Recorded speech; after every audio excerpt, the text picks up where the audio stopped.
Kamu pernah nyadar nggak kalau nomor telepon di film Hollywood biasanya diawali dengan 555, lalu diikuti dengan 4 digit?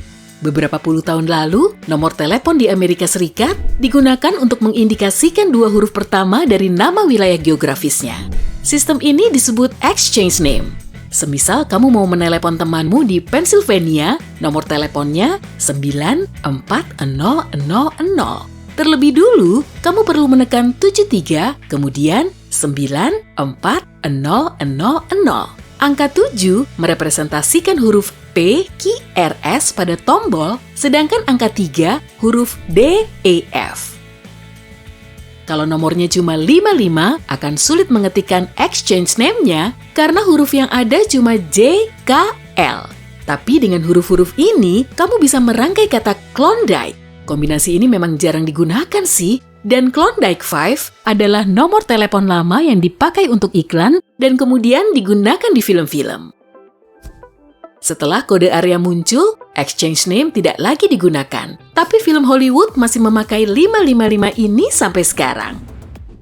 North American Numbering Plan Administration atau NANPA punya tugas mendistribusikan nomor telepon.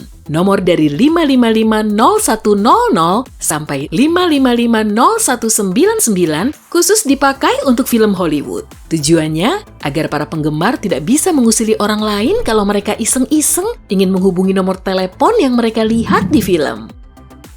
Gadget kita yang awalnya mirip batu bata, kini telah bertransformasi menjadi setipis kertas. Tapi rupanya, kartu SIM tidak banyak mengalami perkembangan selama beberapa dekade ini. Kartu SIM berfungsi untuk menjamin kalau si pengguna ponsel adalah pelanggan yang sah. Dialah satu-satunya orang yang terhubung ke menara seluler melalui nomor itu. Kartu SIM menyimpan 2 jenis data, identitas pelanggan seluler internasional, dan kunci autentikasi. Sebetulnya, kedua data ini membantu proses komunikasi rahasia antara ponsel dan jaringanmu. Saat jaringan mendeteksi dan memverifikasi ponselmu, semuanya akan berfungsi dengan baik. Dan sekarang, informasi ini bisa diprogram ke perangkat. Beberapa perusahaan telah menambahkan eSIM pada ponsel yang mereka produksi. Kartu SIM elektronik bisa diprogram ulang dengan nomor ponsel, tapi tidak bisa dihapus. Kalau mau ganti merek ponsel, biasanya kamu cuma perlu memindahkan SIM-nya ke ponsel baru. Tapi, ganti ponsel dengan eSIM bisa sangat merepotkan. Kamu harus membawa ponsel lain saat bepergian ke luar negeri untuk menghindari biaya roaming pada ponsel. Agar sistem ini digunakan secara luas, produsen dan operator ponsel perlu menetapkan standar baru dan sepertinya juga akan makan waktu. Kamu mengamatinya juga kan? Kalau ponsel sekarang tidak seresponsif dulu, setiap kali ada pembaruan, beberapa aplikasi jadi lebih besar dan fiturnya berlipat ganda.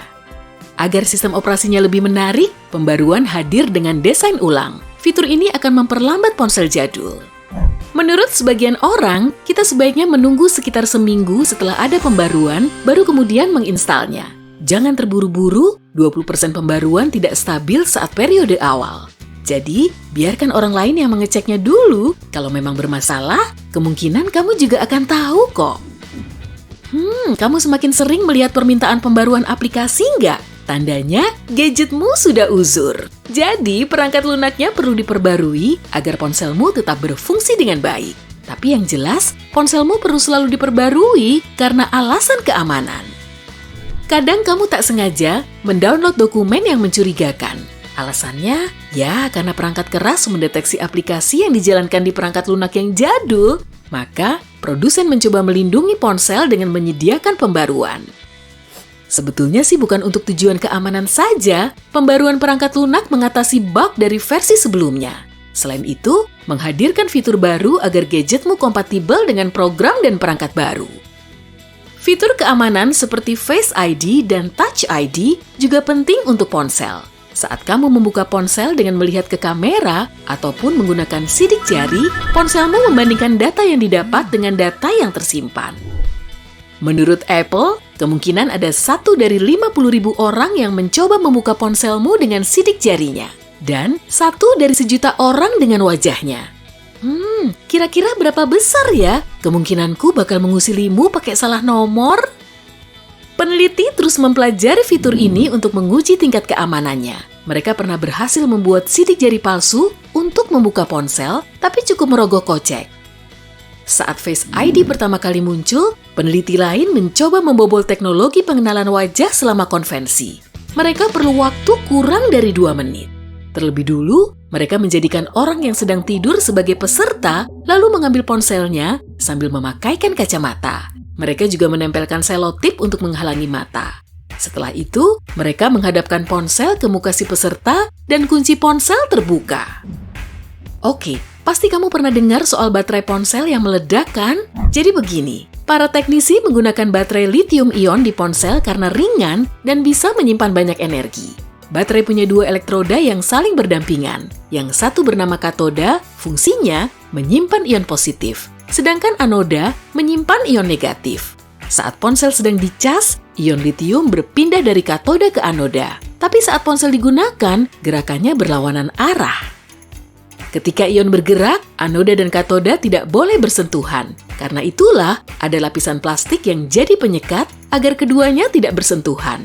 Saat penyekat plastiknya rusak, anoda dan katoda bisa saja bersentuhan. Akibatnya, baterai kepanasan, terbakar, lalu meledak. Hal ini bisa terjadi kalau baterai tidak dirancang dengan baik. Menaruh ponsel di dekat sumber panas juga bisa membuat baterai meledak. Menjatuhkan ponsel bisa merusak penyekatnya sehingga kedua elektroda bersentuhan. Tapi baterai ponsel tidak terlalu sering meledak kok.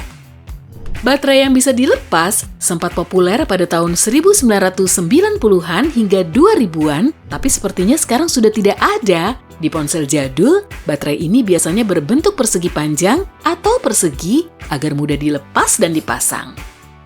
Saat ini, ada bermacam bentuk baterai yang lebih unik, misalnya bentuk L. Baterai tanam membuat tampilan ponsel lebih elegan. Perusahaan ponsel telah mengganti bagian belakang ponsel yang berbahan plastik murah dengan logam dan kaca. Baterai tanam juga membuat ponsel jadi lebih ramping dan kokoh.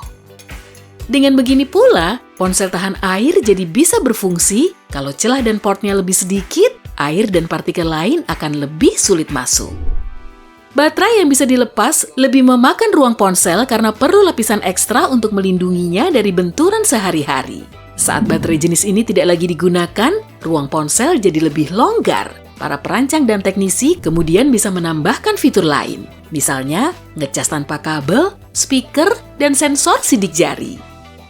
Tren baterai dengan bentuk tak beraturan juga hadir bersama dengan layar bertaki. Area sempit di luar layar ini berwarna gelap, di sini pula terpasang kamera depan dan mikrofon. Desainer ingin melonggarkan area tampilan gadget tanpa harus menghilangkan fitur apapun. Jadi, dengan memasang takik, mereka menaruh ikon informasi baterai, sinyal ponsel, jam, dan sebagainya di sisi layar. Dengan begini, produsen bisa membuat layarnya lebih panjang dan menghilangkan pinggirannya. Ini juga bisa jadi trik pemasaran yang bagus karena ponsel berlayar besar lebih laku dijual. Mau telepon aku?